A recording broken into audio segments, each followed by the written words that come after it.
এখন সম্মানিত বিমান বাহিনী প্রধান air chief marshal Hasan Mahmud Khan, BBP, OSP, GUP, NSWC, PSC পুষ্পস্তবক অর্পণ করবেন।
এখন সম্মানিত নৌবাহিনী প্রধানের পক্ষে সহকারী নৌবাহিনী প্রধান পরিচালন পুষ্পস্তবক অর্পণ করবেন।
সম্মানিত সুধী, এখন পল বেয়ারারগণ মরহুম সহকারে রাজশাহীর উদ্দেশ্যে যাওয়ার লক্ষ্যে বিমানের দিকে ধীরগতিতে মার্চ করবেন।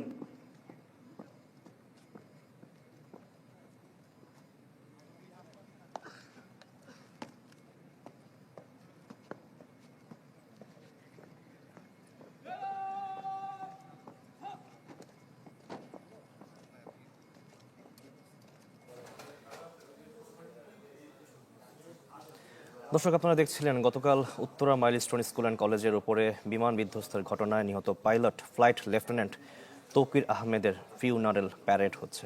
আমরা এতক্ষণ সরাসরি সেখানে ছিলাম। দর্শক, এবারে আমরা মাইলস্টোন স্কুল অ্যান্ড কলেজে বিধ্বস্ত বিমানের পাইলট ফ্লাইট লেফটেন্যান্ট তৌকির ইসলামকে সমাহিত করা হবে রাজশাহীতে। যেমনটা আমরা জানি, স্বজনরা জানান ঢাকা থেকে হেলিকপ্টারে মরদেহ নেওয়া হবে রাজশাহীতে, আর বিকেল 4:30টায় জেলা স্টেডিয়ামে হবে জানাজা। পরে দাফন করা হবে শোকপুরা কবরস্থানে। পাইলট তৌকিরের মৃত্যুতে শোকাহত পুরো রাজশাহীবাসী। দোয়ার আয়োজন করেছে জেলা প্রশাসন ও সামাজিক সাংস্কৃতিক সংগঠন।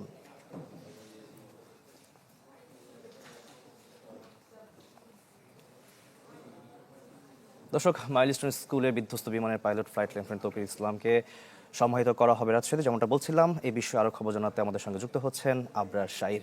আবরার,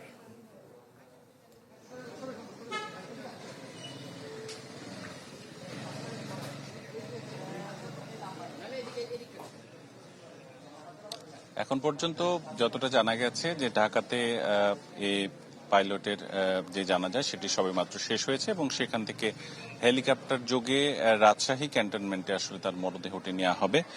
সরাসরি হেলিকপ্টার এসে রাজশাহী ক্যান্টনমেন্টে নামবে এবং তারপরে মরদেহ নেওয়া হবে তার বাড়িতে এবং সেখানে আত্মীয় স্বজনকে দেখানোর পর বেলা 4টে নাগাদ মরদেহ নেওয়া হবে রাজশাহী জেলা মুক্তিযুদ্ধ স্মৃতি স্টেডিয়ামে, যেটি সপুরার পাশে অবস্থিত। এবং সেই জেলা মুক্তিযুদ্ধ স্মৃতি স্টেডিয়ামে জানাজা শেষে সপুরা গোরস্থানে আসলে তাকে দাফন করা হবে বলে নিশ্চিত করা হয়েছে তার পরিবারের পক্ষ থেকে।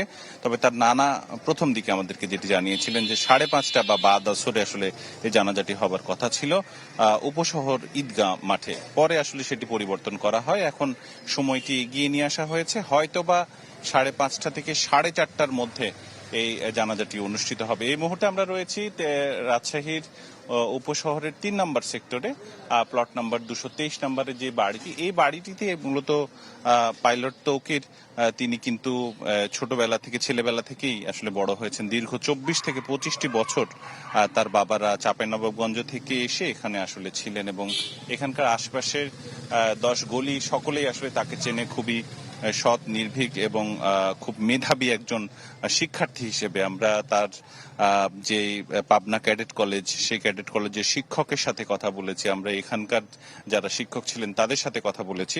সকলেই তার এই চলে যাওয়াকে অপূরণীয় ক্ষতি বলছেন বাংলাদেশের জন্য। একজন বীর সৈনিকের চলে যাওয়া এবং একজন সেনা অফিসারের, বিমান বাহিনীর অফিসারের চলে যাওয়ার, এটি আসলে তারা মানতে পারছেন না। যদিও বাড়ির ভেতরে আত্মীয় স্বজনরা আছেন, তবে বেশ কিছু কারণে আসলে বাড়ির ভেতরে গণমাধ্যম খুব একটা বেশি ঢুকতে পারেন না। তবে যারা যাচ্ছেন এবং বের হচ্ছেন তাদের সকলকেই দেখা যাচ্ছে খুবই বিমর্ষ এবং অনেক আত্মীয় স্বজন আসছেন, তারা আসলে কথা বলার মতন অবস্থাতেও থাকছেন না। তবে এই বৈমানিক তৌকিরের মৃত্যুতে পুরো এলাকাতেই শোকের আবহ তৈরি হয়েছে এবং রাজশাহী জুড়ে আসলে আলোচনা চলছে যে গতকালের যে মর্মান্তিক বিমান বিধ্বস্তের যে দুর্ঘটনা সেটি নিয়ে আসলে সকল জায়গাতেই কথাবার্তা হচ্ছে। এখন পর্যন্ত এখানে যারা উপস্থিত ছিলেন তারা দুপুর হওয়াতে আসলে এখান থেকে চলে গেছেন। তবে মরদেহ আনার পরপর আসলে সকলেই তারা আবার আসবেন। তবে তার যে বাড়ি, সে বাড়ি থেকে কিলোমিটারেরও কম দূরত্বে আসলে সপুরা কবরস্থান রয়েছে এবং সেখানেই তার দাফন হবার কথা রয়েছে। আমরা এখানে দেখছি যে গণমাধ্যমের যারা কর্মী তারা সকলে অপেক্ষা করছেন এবং সকাল থেকেই গণমাধ্যমের কর্মীরা আসলে তার বাড়ির পাশে তার স্বজনদের সাথে, তার আত্মীয় স্বজন, প্রতিবেশীর সাথে কথা বলার চেষ্টা করছে। তবে অনেকে আবার বিরক্ত হচ্ছেন, অনেকটাই প্রশ্নের সম্মুখীন হতে হচ্ছেন বিমর্ষ পরিবারকে। ভেতরে নারীরা রয়েছেন, তবে চাঁপাইনবাবগঞ্জ থেকে তার যে দেশের বাড়ি কানসাট এলাকার শিবগঞ্জের, সেখান থেকে যারা ছিলেন দূর সম্পর্কের আত্মীয় তারা একে একে এসছেন এই বাড়িতে, এখন পর্যন্ত অপেক্ষা করছেন। এছাড়া একেবারেই সরাসরি যারা আত্মীয়, নিকট আত্মীয়, তারা সকলেই মোটামুটি ঢাকাতে রয়েছেন। তার চাচাদের সাথে আমাদের কথা হয়েছে, মোটামুটি 2 জন চাচার সাথে আমরা কথা বলতে পেরেছি। তারা যেটি বলেছেন যে তৌকির ইসলাম সাগর ছিলেন মূলত এই পরিবারের অগ্রপথিক এবং বলা যায় যে একজন আদর্শ শিক্ষার্থী এবং আদর্শ সন্তান, এবং তাকে দেখেই পরিবারের অন্য সন্তানরা আসলে স্বপ্ন দেখতে বড় হবার। এবং ছোটবেলা থেকেই তিনি যে পরিমাণ মেধার স্বাক্ষর রেখেছেন তাতে তার এই চলে যাওয়ার পর স্তম্ভিত হচ্ছেন সকলেই। শুধু যে তারা স্তম্ভিত হয়েছে তা না, পুরো দেশ এমনকি পুরো জাতি আসলে এর জন্য গভীর শোকাবহ একটা অবস্থা বিরাজ করছে এবং তারা শোকাবহ পরিবেশ পার করছেন। যদিও আজকে সেই ঘটনাতে সারা দেশেই শোক পালন করা হচ্ছে। সকল জায়গাতে আমরা দেখেছি পতাকা অর্ধনমিত রাখা হয়েছে, কেউ কেউ কালো পতাকা তুলেছেন। সব মিলিয়ে বলা যায় যে এখন পর্যন্ত এই জায়গাটি ফাঁকা থাকলেও ভেতরে কিন্তু যে শোক চলছে তা আসলে বলার মতো না।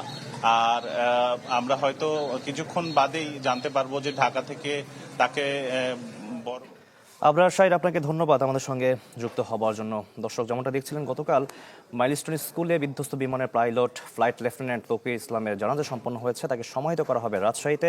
এই বিষয়ে জানাচ্ছিলেন আমাদের সহকর্মী আবরার শাহির। এসি কেনার কথা ভাবছেন? ভিশন দিচ্ছে যে কোনো এসিতে 15% নিশ্চিত ছাড়। এছাড়াও থাকছে মানি ব্যাক গ্যারান্টির নিশ্চয়তা।